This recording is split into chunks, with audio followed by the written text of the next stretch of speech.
So आज हामीहरू खेल्न गइरहेको छौँ guess the vegetable challenge first राउन्डमा विदिन 10 क्वेसन। राउन्ड 1 के मेरो भेजिटेबलको नाम टीबाट सुरु हुन्छ? के डी टी टी हुन्न मेरो भेजिटेबल नाम चाहिँ नपकाएर पनि खान मिल्छ कि अलि मिल्दैन भन्छ मिल्दैन मिल्दैन जे पनि काँचै खाने मिल्छ। के मेरो भेजिटेबलको आकार लामो हुन्छ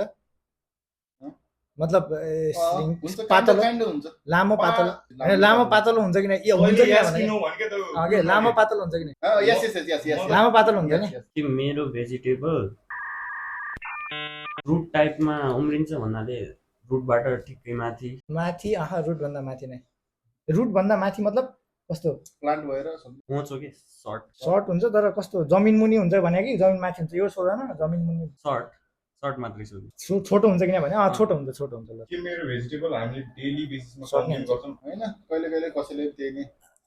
कहिले कसो घरमा कहिले कहिले कसो कहिले कसो मेरो भेजिटेबल बोरी हो हैन हैन के मेरो भेजिटेबल काँक्रा हो आलु हो केटा हो हैन प्याज हो? हैन मेरो भेजिटेबल चाहिँ लौका हो हैन हैन के मेरो भेजिटेबल बोडी हो बोरी बोडी ए बोडी सरी अघि भर्खर त भने कि मेरो भेजिटेबलमा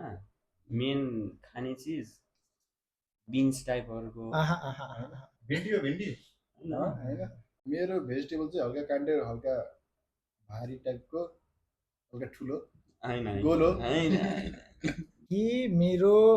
भेजिटेबल प्याज हो हैन गलत गरे भने के मेरो भेजिटेबल इङ्ग्लिसमा नाम हुन्छ त त्यसमा गार्ड छ गार्ड कस्तो गाह्रो जिएआरडी बिटर गार्ड छैन